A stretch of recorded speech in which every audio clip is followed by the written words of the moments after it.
Hello everyone, एक बार फिर से स्वागत है सभी का इस नए बिहार करंट अफेयर्स में, जिसमें हम बात करने वाले हैं अक्टूबर 2025। जनवरी से लेकर के अगस्त 2025 तक के मास्टर वीडियो मैंने आपको प्रोवाइड कराया था और एक और वीडियो हमने देखा था सितंबर 2025 के। और आज हम बात करेंगे अक्टूबर 25 के सभी बिहार करंट अफेयर्स, जो कि बहुत इंपॉर्टेंट है पेपर के लिए। तो चलिए फिर स्टार्ट करते हैं। सबसे पहला प्रश्न ये है कि बिहार में एसआईआर के बाद लगभग कितने मतदाता एलिजिबल यानी अयोग्य घोषित किए गए। तो 3.7 लाख जो मतदाता हैं इनको अयोग्य घोषित किया जा चुका है। यहाँ पे आप देख पाएंगे, सबसे पहले तो पूछा जा सकता है कि एसआईआर का मतलब क्या है। हाल ही में चर्चा में रहा एसआईआर, तो स्पेशल इंटेंसिव रिवीजन था। बिहार न्यू वोटर लिस्ट के अकॉर्डिंग फाइनल वोटर लिस्ट में मतदाताओं की संख्या में 6% गिरावट के साथ 3.7 लाख वोटर अयोग्य घोषित किए जा चुके हैं। राइट, तो ये चीज ध्यान में रखेंगे। अच्छा, एक प्रश्न ये पूछा जा सकता है कि मतदाताओं की संख्या में सबसे अधिक कमी किस जिले में देखने को मिली है। तो मधुबनी जिले में सबसे कम मतदाताओं की सूची दर्ज की गई है। ठीक है, बिहार में घोषित largest battery based solar plant की कुल जो सोलर कैपेसिटी है वो कितना है। तो 301 मेगावाट का। और अगर भंडारण क्षमता की बात करें तो 495 मेगावाट घंटे बैटरी भंडारण की क्षमता है। ये आपको याद रखना। राइट, नेक्स्ट आता है कि पटना मेट्रो का पहला चरण उद्घाटित कब किया गया। तो ये 6 अक्टूबर 2025 को उद्घाटन किया गया और पब्लिकली ओपनिंग कब किया गया, मतलब लोगों के लिए इसको खोल दिया गया था 7 अक्टूबर 2025 को। राइट, इसके बाद आता है कि मखाना महोत्सव का आयोजन जो है ज्ञान भवन गांधी मैदान पटना में किया गया। और यहाँ पे याद रखिएगा कि जो मखाना की बात हम लोग कर रहे हैं, बिहार वैश्विक मखाना उत्पादन का 90% से अधिक जो कि हिस्सा उत्पादित करता है।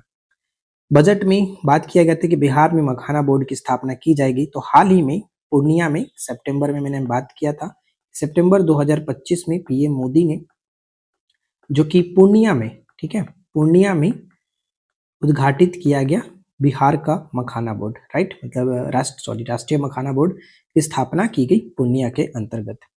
जयप्रकाश नारायण की पुण्यतिथि हाल ही में 8 अक्टूबर 2025 को मनाई गई थी।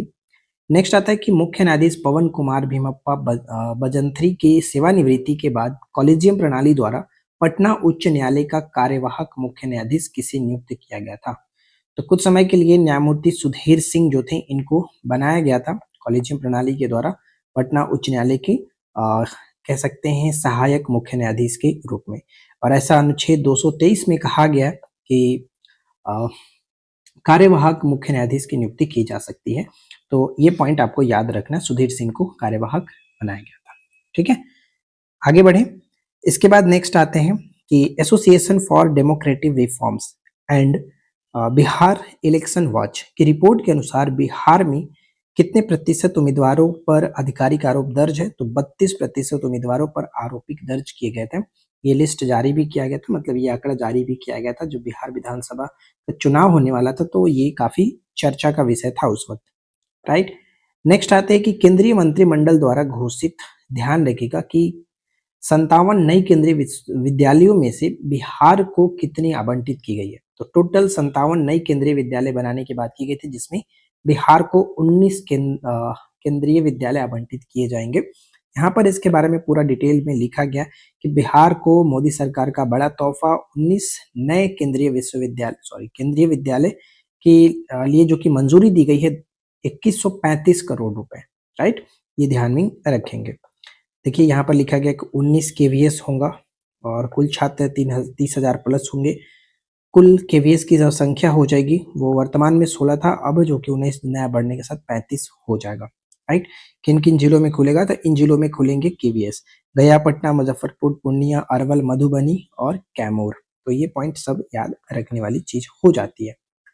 इसके बाद अगला सवाल यहाँ पर बनता है कि प्रधानमंत्री मोदी ने जननायक कर्पूरी ठाकुर कौशल विश्वविद्यालय का उद्घाटन 4 अक्टूबर 2025 को किया है। 4 अक्टूबर 2025 को। राइट, राजगीर अंतर्राष्ट्रीय क्रिकेट स्टेडियम का उद्घाटन कब किया गया। तो ये पॉइंट इंपॉर्टेंट है, पेपर में पूछा जाएगा कि राजगीर अंतर्राष्ट्रीय क्रिकेट स्टेडियम का उद्घाटन 5 अक्टूबर 2025 को नालंदा में किया गया। ठीक है फ्रेंड्स, तो आगे बढ़ने से पहले मैं आप लोगों से बताना चाहूँगा कि काफ़ी लोग बार-बार मुझे पर्सनली मैसेज करके कह रहे हैं कि पीडीएफ चाहिए बिहार का। तो मैं आपको बता दूँ, बिहार करंट अफेयर्स की जो पीडीएफ है या फिर बिहार स्पेशल की जितनी भी पीडीएफ है, वो हमारे एप्लीकेशन पर बिहार स्पेशल वाला जो बैच है, वहाँ पे आपको देखने को मिल जाएगा और सभी पीडीएफ आपको वहीं पर मिलता है। तो आप प्लीज़ ऐसे हमें पर्सनली मैसेज करके पीडीएफ माँगोगे तो मैं नहीं दे पाऊँगा, क्योंकि पीडीएफ एक्चुअली वो मेरे पास होता नहीं है और बहुत इधर-उधर है, तो उतना टाइम तो है नहीं कि मैं आपको एक-एक पीडीएफ सेंड करूँ। तो अगर आपको सभी पीडीएफ चाहिए तो आप आराम से एप्लीकेशन पर जाइए और वहाँ पर बिहार स्पेशल वाला बैच जो है उसे ज्वाइन कर सकते हैं। फिलहाल बढ़ते हैं अगले प्रश्न पर। नेक्स्ट कह रहा है कि बिहार के पहले अंतर्राष्ट्रीय क्रिकेट स्टेडियम की जो नींव है वो 12 अक्टूबर 2018 को रखी गई थी। प्रारंभिक लागत था 740 करोड़ रुपए, लेकिन अंतिम रूप से जब ये लागत हुआ तो वो टोटल हो गया 1121.41 करोड़। तो ये ध्यान में रखेंगे, कथन के रूप में पूछा जा सकता है, राइट। फिर इसके बाद नेक्स्ट प्रश्न है कि ग्लोबल स्टूडेंट अवार्ड 2025 किसे दिया गया? तो आदर्श कुमार को दिया गया, पूर्वी चंपारण से ये बिलोंग करते हैं। अच्छा, ये ग्लोबल स्टूडेंट अवार्ड 2025 है, यानी जो अवार्ड है वो चेंग इंक जो है एक संस्था है जो इनके द्वारा प्रतिवर्ष दिया जाता है। तो ये ध्यान रखिएगा कि इस वर्ष जो है किसे मिला और कहाँ के वो बिलोंग करते हैं, तो पूर्वी चंपारण से बिलोंग करते हैं, राइट। फिर आता है पटना मेट्रो के उद्घाटन के साथ भारत का कौन सा शहर बन चुका है? मतलब पटना से पहले टोटल 23 राज्यों में मेट्रो का संचालन था, लेकिन पटना में भी उद्घाटन होने के बाद 24वां शहर बन चुका है पटना, राइट। रणजी ट्रॉफी 25-26 में बिहार के पहले मैच में किस खिलाड़ी ने दोहरा शतक बनाया? तो इनका नाम है आयुष लोहारुका, ये ध्यान रखेंगे। नेक्स्ट आता है कि राष्ट्रीय पोषण माह 2025 में बिहार ने पूरे देश में कौन सा स्थान हासिल किया? तो प्रथम स्थान हासिल किया। 8वां संस्करण था राष्ट्रीय पोषण माह का, जो कि मनाया गया 17 सितंबर से 16 अक्टूबर 2025 तक। तो ध्यान में रखेंगे। नेक्स्ट देखिए, अगर हम यहाँ पे बात करें कि राष्ट्रीय पोषण सप्ताह 2025 में बिहार तो अव्वल रहा, शीर्ष नंबर पर रहा, लेकिन बाद के दो जो स्टेट रहे, जैसे सेकंड नंबर पर छत्तीसगढ़ रहा, थर्ड नंबर पर मध्य प्रदेश, तो ये दो आपको और एक्स्ट्रा याद रखने की जरूरत है, पूछा जा सकता है। नेक्स्ट आते हैं कि बिहार सरकार ने अक्टूबर 2025 तक राज्य के 1 करोड़ से अधिक घरों में प्रीपेड स्मार्ट मीटर लगाने का लक्ष्य पूरा किया है। तो ये ध्यान में रखिएगा, कितना? 1 करोड़ से अधिक घरों में प्रीपेड मीटर लगाने का लक्ष्य पूरा कर चुका है। अक्टूबर 2025 में कहां पर नवनिर्मित बापू टावर महात्मा गांधी संग्रहालय को पूरी तरह जनता के लिए खोल दिया गया? तो पटना के गर्दनी बाग में नवनिर्मित बापू टावर अक्टूबर 2025 में खोला जा चुका है। ये आप देखेंगे, बापू टावर एक्चुअली में महात्मा गांधी संग्रहालय है, ये ध्यान रखिए। स्वच्छता ही सेवा अभियान 2025 की अगर हम बात कर रहे हैं, तो ये ध्यान रखना है कि इसके तहत बिहार के सुपौल जिले को राज्य में प्रथम स्थान प्राप्त हुआ है। स्वच्छता ही सेवा अभियान 2025 के तहत सुपौल, ठीक है। इससे पहले वाले वीडियो में हमने बात किया था कि कचरा मुक्त में सुपौल शीर्ष पर रहा है। बिहार का पहला फिल्म सिटी राजगीर में बनेगा और इसका उद्देश्य है कि क्षेत्रीय सिनेमा जैसे कि भोजपुरी हुआ, मैथिली हुआ, मगही हुआ, उसको बढ़ावा देना है। इसका उद्देश्य बिहार की पहली फिल्म सिटी राजगीर में बनाया गया। अगला है कि बिहार स्टार्टअप नीति 2025 के तहत बिहार सरकार ने सीड फंड की राशि को बढ़ा करके 10 लाख से कितना कर दिया? 15 लाख कर दिया। 10 लाख से 15 लाख बढ़ा करके करने की घोषणा की गई है। नेक्स्ट आता है कि बिहार विधानसभा चुनाव 2025 के लिए मतदाताओं की जागरूक करने हेतु चुने गए शुभंकर जो है वो मस्कॉट, ठीक है, जो शुभंकर है वो चिरैया था। मतलब बिहार विधानसभा जो तिथि की घोषणा की गई थी 6 अक्टूबर 2025 को कि बिहार में 2 चरणों में चुनाव होगा। बिहार विधानसभा में सीटों की संख्या 243 है।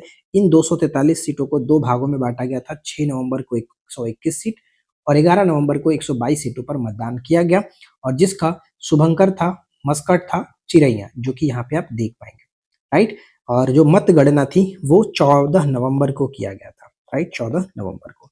नेक्स्ट आता है कि चर्चा में रही धौंस नदी बाढ़ का कारण बना, जो कि मधुबनी जिले में, जो कि काफी देख सकते हैं तबाही मचाया। बेनीपट्टी प्रखंड के अंतर्गत काफी देखने को नुकसान मिला था। तो ये पॉइंट याद रखिएगा कि धौंस नदी जो है वो किस जिले में चर्चा का विषय रहा? तो मधुबनी जिले में, राइट। तो कुल मिलाकर अक्टूबर से हमने इतने सारे प्रश्न इकट्ठे किए थे उम्मीद करता हूँ कि ये छोटा-सा वीडियो कहीं न कहीं आप लोगों के लिए हेल्पफुल रहा होगा। वीडियो अगर आपको पसंद आया हो तो प्लीज़ इस वीडियो को लाइक करना, फ्रेंड के साथ शेयर करना और इसी तरह की और वीडियो देखने के लिए हमारे साथ जुड़े रह सकते हैं। चैनल को सब्सक्राइब करके नोटिफ़िकेशन बेल आइकन को ऑल पर सेट करके रखिए और एप्लीकेशन पर बहुत अच्छा डिस्काउंट फिलहाल चल रहा है मंडे तक, तो आप जिस कोर्स को जॉइन करना चाहते हो जाकर के कोर्स जॉइन कर सकते हो। बस आज के इस वीडियो में इतना ही फ्रेंड्स, मिलते हैं नेक्स्ट क्लास में नए टॉपिक के साथ। Thanks for watching, keep learning, have a good day.